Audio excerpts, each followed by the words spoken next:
Hey, it's that time again. I'm the professor of perseverance, Dr. James Purdue. Thank you for coming in again on the podcast, the Professor of Perseverance podcast. Hey, I'm not a professional at this, but I'm working to get better with it. So don't forget that just because I say doctor doesn't mean I can write out a prescription for you. But if you need me to drive you to pick up some medication at your pharmacist, let me know. I'll do what I can to get you there. So, hey, today, our guest it's going to be powerful. This is a powerful. All right. Today, Bob's perspective derives from a battle with cancer at the age of 18. After growing up as an only child, it wasn't until he legally became an adult he felt alone. Having his life threatening at such a young age led to a unique view of the gift that is vitality. So, Bob, welcome to the Professor of Perseverance podcast. Dr. James, I am pumped to be here. Thank you for having me. You're welcome. Thank you. And we'll just leave it at James. You don't have to carry that doctor anywhere. So appreciate you doing that. And again, I like your poster, your picture in the background, Yep. speaking of impact. And again, that's his podcast, Speaking of Impact. So he's doing a little babying like I'm trying to do, and see if we can inspire, motivate, encourage people to get up, go do something, quit wallowing around in the mud of pity, and get out and enjoy life. Amen, brother. Love it. So, yes, sir. Hey, Bob. Now, I meant to tell you earlier, I'm not a professional at this, but I do the best I can, and hopefully we get better and better. Hopefully. So, We Bob, will. go ahead and tell us, man, at 18, being Mhm. diagnosed with this cancer. Yeah, what an experience that was. No 18-year-old young man who just went off to college and thought he was invincible and was playing football. And it's nothing I would wish on anyone, but I wouldn't change it.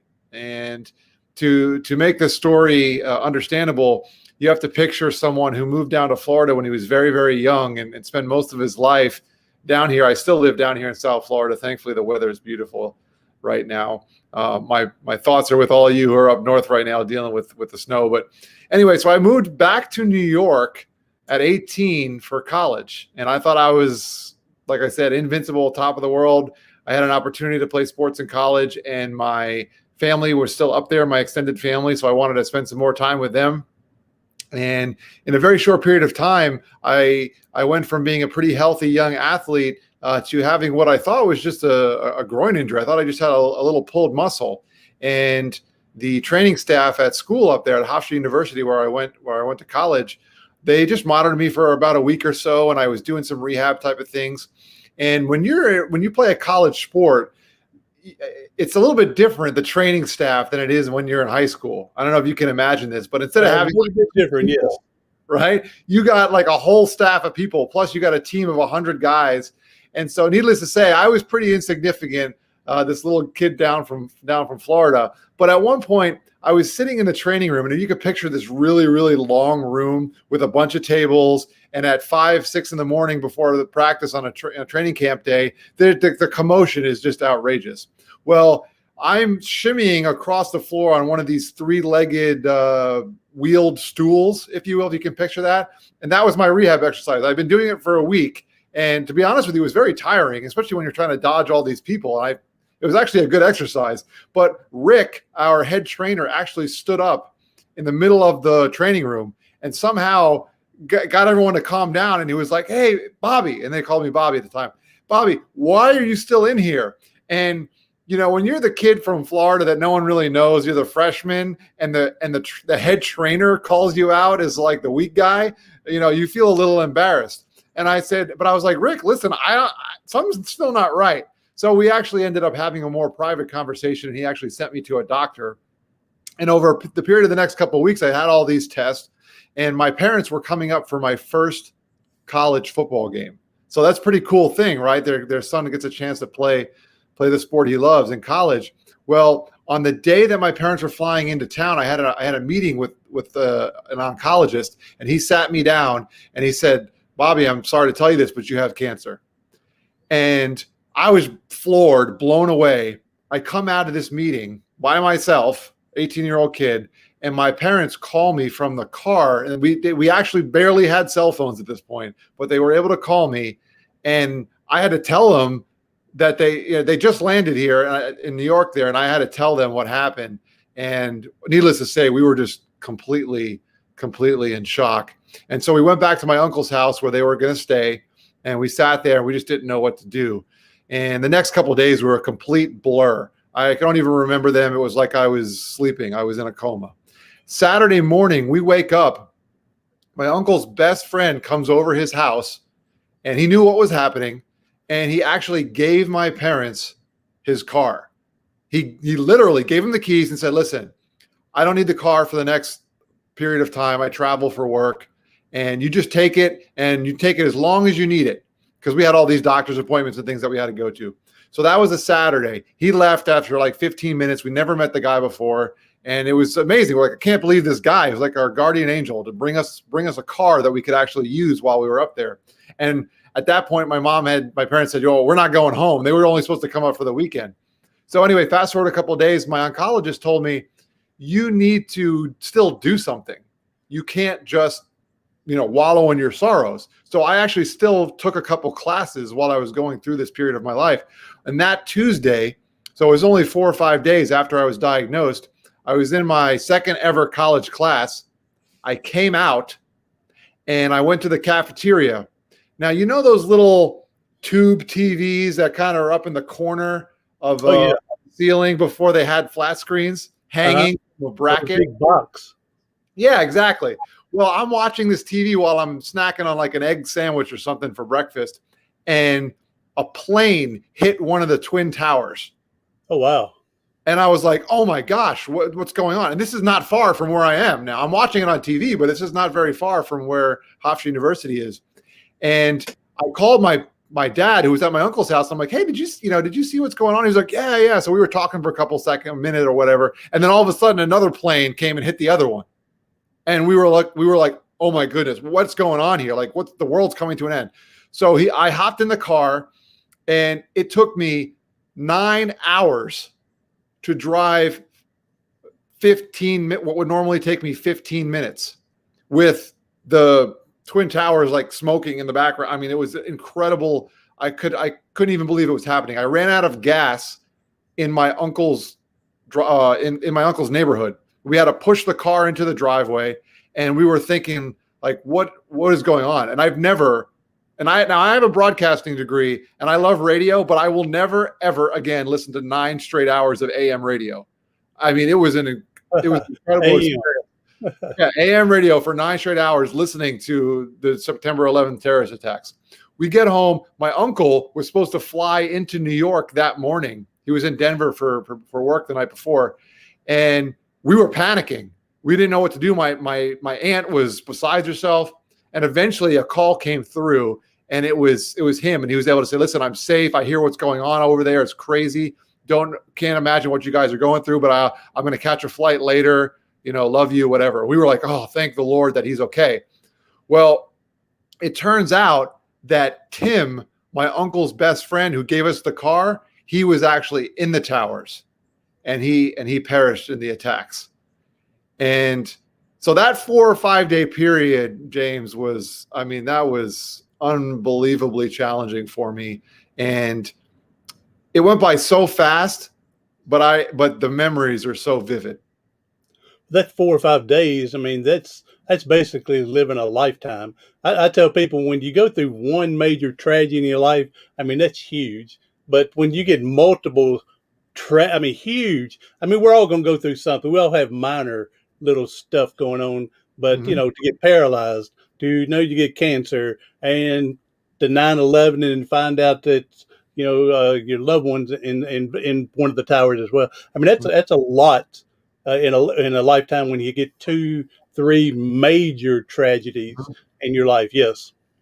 It was all piling on at one time. And like I said, if you picture me on this high mountain playing sports in college and physically fit and mentally okay, just doing really, really well in life, I felt like I was winning. or honestly, I felt like I had almost to the point where I had just won. Like it was such a high for a short period of time. And then to go from that high to such a deep low was quite an experience. And over the next 4 months, I had to go through some pretty intense treatment. The cancer ended up being testicular cancer. They thought it was a groin pole, and it worked its way up into some lymph nodes in my abdomen. So it was pretty aggressive. The doctor told me that it's really, really good thing that we found it when we did, because it was super aggressive. But on a positive note, it was extremely treatable. And so I was very, very driven to be the best cancer patient I could be. And I have other concepts and thoughts behind that I like to talk about as well. But at least at the time, my thought was, I'm going to beat cancer. I'm not going to let this hold me back. And I did end up going through all my treatments and chemotherapy and surgery, and I made it through, and here I am. So I feel blessed to be alive. I'm a firm believer that when people compete in sports, that it helps them when other things come along in life. Here you said you had the attitude, I'm going to beat cancer. And so I'm a firm believer, and I'm just asking, do you think that playing sports, because the competition of winning, here's a different competition that I'm out to beat? Do you think that sports may have played a part for your attitude in that? Absolutely. It absolutely did. I'm still an athlete at heart. I came back and I still played some ball in college, and I may have not have been the same physically, but my mentality is still there, and it always will be there.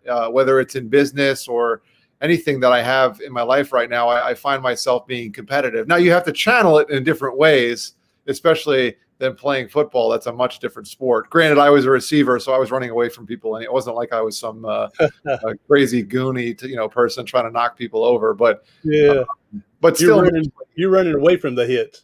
Exactly. I was scared of getting hit, and but you know what? You bring up a great point. I think athletics teach people amazing lessons of perseverance, determination, collaboration. Those are really, really important parts. And you know what? I had lost some games before in my life. I had won some big games, high school state championship, but there were some times that were also pretty bad. And I think somewhere along the line, those experiences did help me persevere through, because I was going to push through. I was not going to let cancer dictate my life. And Jan, thank you for coming in, Jan. Jan also has fought cancer here in the last 2 years, and right now she is cancer free. And she wants to tell you, bless you for the 9/11, and sorry for your loss. So, Jan, thank you for coming in. I hope Nancy is doing well today as well. So, thank you. All right, Jan, now. thank you for that, Jan. Okay, now, and I'm also a big believer. When we're fighting through something, again, when we're competition, most of the time, even when you're a tennis player, you're a single player, or a golfer or a swimmer, you still have a supporting system. You have your coach, you have your trainer, you have your other people that are playing against you to make you better. So I'm a believer that we have to have a good, strong support system. So I'm assuming on the field, you had your great support system with your football team and college family and everything. But with the cancer going on, I'm assuming with the doctors, oncologists, your mom and dad family, you had a great support system. Definitely. And I didn't even realize it until a couple of years later, to be honest with you, about how deep and important that support system was. And I can tell you a couple stories actually about that. One other thing is my cousin suffers from cystic fibrosis. It's a respiratory digestive disorder, and it also really affects his immune system. And at the time, he's younger than I am, and we commiserated actually on speaking of impact on our podcast a few months ago, or episode last year in November around Thanksgiving, and having spent time with someone else who was going through something tough, especially at his age at the time, he was learning how to deal with his disease, and the modern medicine wasn't as good. But we would spend hours together, suffering physically, but just, whatever it was, playing video games or just eating or trying to eat when we could. And having a mental and emotional support system is really just as important as having the doctors and the modern medicine to be able to take care of you. And one other story I can tell you is that I didn't realize until years later is that my wife, my wife now, we've been married almost 14 years. God bless her soul. She's a very patient woman to deal with someone like me. There you go. But she had a high school class, her junior year of high school. She's a couple of years younger than me. She had a teacher that encouraged the class at the first day of school. They had a conversation in the class, and the teacher encouraged the class to pray for their future spouses. And, you're like a 16, 17-year-old girl or guy, like you're not thinking about getting married. Like, so I can only imagine your teacher saying this to you, right? Like, hey, we're all going to pray for our future spouses. Okay, kids. And they're probably thinking, okay, you're nuts. What are you thinking? Well, somewhere along the lines when we were friends, I don't even think we were dating at a certain point. And we had this conversation about that time in my life when I was a freshman in college and she was a junior in high school in 2001 and in the fall semester. And we put two and two together that during that period of time is actually when I was diagnosed and going through my treatment. And so to think about all the different support points that you have, emotionally, physically, spiritually, is just amazing. And those things that you really need to consider those in your life, because this life is tough, but it's not all, you don't have to do it all alone. There's other people out there for you. God will always send people just in time, it seems like, right? There's been a time or two that I go, my speaking career is not coming like I want. I think I'm just going to quit and give up. And then as soon as I say that, I go to somewhere and then some person come up twice to me and go, hey, I just read your book and everything. And man, I really enjoy it. It's going to help me. I'm going, oh, thank you, God, for kicking me in the butt again to keep it going. You never know. It's not our time. It really isn't. It's not. We don't know. In fact, the way I look at it is we put too much emphasis on time, to be honest with you, within our lives. I mean, I know time is finite, but we don't know what it is. And we think too much about the beginning of end of things and not enough about the heart of things and why they're happening more than when they're going to start or when they're going to end. Well, and a good point about that is, of course, we don't know when the beginning is, and till we're born, and we don't know the final at the end. But we need to be more concerned in between and enjoying life the best possible. And again, I believe we're here to serve, encourage, help other people out there to the best possible. We can't do everything, but when we can do something, we ought to be doing something to help our fellow mankind. Absolutely. Absolutely. Love it. So, all right.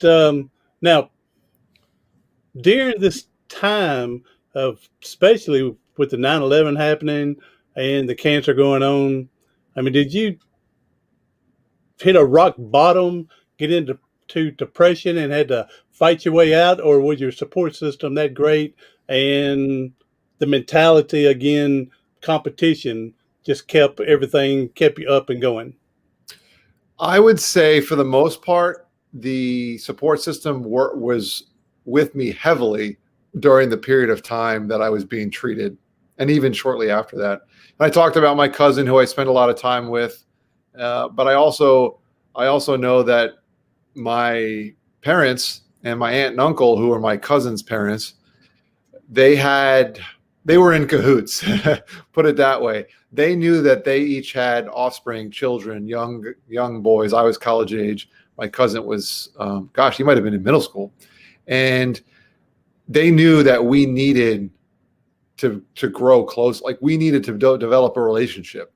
And so they created an environment where the two of us were encouraged to be boys, right? And do stuff and develop this relationship. And so I don't remember having a rock bottom point when I was actually being treated. It was kind of a blur and kind of a push through type of thing. I was pretty confident based on what my oncologist told me that I was going to beat it, which really helped because the unknown of failure is scary. There is one time though that I do remember things kind of coming to a head. I was actually at the very, very end. So I had actually finished all of my treatments. I had 20 rounds of chemotherapy. So I had finished all of them. I had lost 30, 40 pounds. I mean, my hair was gone. I was wiped. I probably looked like a zombie. But I had to give myself one more shot and I had to give myself shots for a 10-day period after my treatment windows ended. And this was the last ever one that I had to give myself. And they're designed to help your white blood cell count so that your immune system stays strong. So I'm giving myself these shots, and I have been doing it. I was like a pro at this point. I've seen so many needles in my life. And this was the last one. But I don't know about anyone who's ever experienced multiple needles and intravenous and all that, but your skin starts to get a little bit leathery. It starts to develop resistance to actually being punctured, which is really amazing. By the way, the human body is one of the most amazing thing in the world. Well, I would give myself shots in the thigh because the side hurt and other areas were just too much beat up from getting IVs and stuff, or other shots from the doctors. So the thigh was the best place to put it. Well, my mom would usually help out because we had one of those, hazmat type of little orange containers that you have that you put materials in, and the syringe and whatever it was. So she would usually just stand there. I'd give myself the shot, I'd hit the plunger and squeeze it in there, and not a big deal. I'd drop it in the thing, it would be good to go. Well, this last day, I literally could not get the needle into my leg. So you can imagine I'm actually kind of like pounding this syringe into my leg. And it's funny now, but I was getting. So you had your mom throw it like a dart? Well, that probably would have been a good idea, but I actually told her to leave the room. And I have never, especially to that point, I had never really been mad enough to yell at my mom. I always respected her. I mean, listen, we disagreed over the years, but I actually screamed at her to leave the room because I didn't want her to experience this. And I did, looking at that Hulk doll in the back of behind you there on the counter. And I kind of did this primal scream, and I jumped. I mean, I literally jumped in the air and did I wish you could see me on camera here. I jumped and did this huge thing, and I landed and I plunged the thing into my thigh. I took my other hand, my left hand, and I slammed it down into my leg. I yanked it out of my leg, and you're not supposed to do this. You're supposed to put it right in the hazmat container. I looked at it and I screamed and I launched it up against I threw it so hard up against the wall in the room that we're in. And my mom was like, "Are you okay?" I hear her outside screaming at me. Yeah. Well, I broke down mentally at that point. I mean, I was just done. I was absolutely done. And, thankfully, the syringe didn't break or anything. We just put it in the thing. And I'll never forget that story because that was a signal of the last action item that I actually had, other than some scans to prove and show that I was healthy. So that was really, really the only low point that I had. And then it took me a couple of years, honestly, James, to really reflect on all that happened. And there was a period of time where I was a junior in college. So a couple of years later, where I had some moments where I kind of did break down because I think it was all catching up at that point. I mean, it literally took 2 years for it to really register. Well, and like I said, you mentally broke down from, the frustration, also the anxiety, and then this is the last shot. Why aren't you going in there? Gumma, get in there. I want to get this done and over with, so move on. So, I mean, that's understandable like that. And here, Jan, I told you she had gone through cancer here 2 years ago, and she said she had to give herself shots for 28 days after her surgery. And says she hates needles, but she's got 4 tattoos. I don't know how you get tattoos on you if you hate needles. So, no, I'm kidding. Jan does not have tattoos. I'm kidding. So I heard that the other day. Someone says, I don't like needles, but they got tattoos. But no, Jan doesn't, that I know of. So here's a good comment. I like this. Jan got, we can do everything God calls us to do. Enjoy the middle. It's like eating Oreo. Eat the middle first. I'm going to use that, Jan. I hope I can use that when I talk. Jan is good. She likes to share and she tells me to steal whatever I can. So that is a good one right there. Enjoy everything in between the beginning and middle, beginning and end of life. Enjoy it like an Oreo. Eat the middle first. There you go. That's awesome. Thank you, Jan, for participating. There she goes. She said you like it. She said go right on. Go ahead on. There you go. I'm getting hungry now. I kind of want to go snack on some Oreos. That was good. I hear you. So give us some more insight on your podcast here, Bob, on the speaking on impact. Yeah, no doubt. Would love to. Speaking of impact, is all about people making a positive impact in the world by doing what they love. And I started the podcast because I felt I had been speaking professionally with numerous people for about 10, 12 years about how much they had a passion about some kind of cause or some group of people or area of the world that needed something, whether it was water, food, shelter, mental health, whatever it might be. I spoke with, gosh, probably hundreds of people that had a passion for something, but they didn't know how to make a positive impact. They didn't know how to help those people. And it was for two reasons. One, because they just didn't know what they needed to be helped, or they were tied up in their career, or they felt like their personal life was taking away from their ability to do good in the world. And so I love talking to people on Speaking of Impact about what they do to make the world a better place. And that's what we do. Well, now when I started my podcast, I started it twice. Started it, then I had some health issue, I had to quit. So then I started it back up in June last year. And so the main thing is I told people is I want to get other people's story out there because we need to inspire, motivate, encourage other people to get out and have a great life the best as possible. You know those saying, if we can do it, you can do it. All right. So which is thing. Then I told people it says, hey, if no one ever listens to any of my podcasts, at least I know I'm getting fired up that day. So at least I know that. Now I'm going to give you two people that could probably help with your podcast if you want to on speaking on impact. Jan with her story, I'd like to give you her information and let her be on your podcast. Okay. And can not to blow and toot my own horn, but if I had my tie on, I'd be moving it around and do my Barney Fife look and go. So, but Yeah, love, yeah, but to no, get love to to actually have work it out and get on yours. Yeah, no, would love to have y'all on. I think really we all have a great message to share. And if you and half the battle, more than half the battle, 95% of the battle is the desire to share it. And if you have that, it's a great fit. Yeah, amen, brother. So I tell you what, I would like to keep going on with this. This is an amazing story with you, man. I just like the energy that you have. That I get from these people, other people, and you and others. It just, I mean, I'd hate to think that someone's going, yeah, I beat cancer, and it wasn't no big deal. No, that's not how I beat it. No, no, you've got to. Well, and actually, I went through a cancer scare a few years ago myself, and I wrote a book about it. And one thing that I had to do is, I believe you've got to stay positive as much as possible. You got to get a positive support group, prayer chain, all this stuff going on. And one thing I had to do is, I had this one friend that I've had for 40 years, and he was negative, negative, negative, and I kicked him out of my life for a while. I don't tell people you have to kick people out forever, but there Mhm. may be a time you got to kick them out because you're dealing with something you've got to get through, and that negativity is not going to help.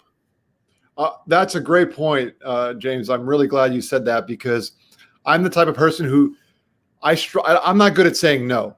Okay, so and you may have heard this before in motivational speaking in the business world. You really have to be good at saying no to the things that maybe you're not great at or aren't good influences, at least at the time. Like you said, it doesn't mean forever because it drains your energy and it takes away from the things that you're really good at it. So if you have things that you love doing and making a positive impact in the world and sharing a great message, don't let those other things drag you down. And it's actually more respectful to tell someone, hey, listen, it's just not a good time right now. It's much more respectful and worthy of you to say that than to lead them on because you just can't, you don't have a way to explain to them. So yeah, absolutely. If you need to kick someone out of your life for a period of time, I mean, there's a right way to do that for sure. But it's much better to do that for both parties than just to let it drag you on. And again, it doesn't have to be forever. It could be forever, but it doesn't necessarily have to be forever. But there's a time that you got to think about yourself because your health is more important than having all the drama and negativity going on as well. Yep, So, all right, absolutely. Jan, she's going to be there. She goes. She's going to be starting her own podcast soon, and she wants to have both of us. Hey, all right, thank you, Jan. I've already talked to Jan about being on hers. So yeah, Bob, she wants to get you on hers as well. This is And awesome. Jan, I'm and gonna rhyme. I'm a huge fan of Jan. I mean, I Jan think is you're doing a great job. I would love to. Yeah, I can't wait. I want to hear about this podcast. Sounds like there's a great story behind it. yeah, So she would love to be on your show there. So Jan is the whoa man. That's for sure. She's the whoa man. I So like it. appreciate it. Hey, got another one coming in. Sam, thank you for coming in, Sam. Another inspiring, positive person. There you go. Sam is my Babe Ruth baseball coach when I played back when I was 13 to 15, and Really? one of my great supporters when I played in high school. He used to help follow and stuff like that. Sam has been a good one in my life for a long time now. So Awesome. great. Bob, man, I appreciate all this and everything you coming on and firing us all up, getting other people fired up and encouraged. Appreciate it, buddy. Hey, if you can just leave us with a positive statement here, we're going to wrap it on down. That's going to help someone struggling today to get them through today. Again, they may hang on to this statement for a month, but at least let's get something to get them through today. Absolutely. I will tell you this. I've found that in my life, everyone can lead a life of fulfillment. Everyone else can encourage them and empower them to do exactly that. There you go. Awesome. I appreciate that. We all have fulfillments. We all have things we can do and make things better for the world. And if you're afraid to try to open the world to make better, then make your little corner better as best as possible. So, hey, thank you for Jan. Thank you for Sam for coming in today. Appreciate it. Anyone else coming in on the replay, be sure to go to Bob DePasquale and his podcast. Go follow his and listen to his. It's again Speaking on Impact podcast, and check him out as well. And anybody else, thank you for coming in. Thank you for the replay. Be sure to like, share out. Again, share it out to someone that you know this would help. Again, you don't have to be going through being a quadriplegic. You don't have to go through cancer. If it's the message is still the same, it's going to help you help other people. So be sure to share it out to someone you know this can help. All right. Thank you for everybody for coming in. Do something today, tomorrow, something next week that's going to help you persevere past your paralysis.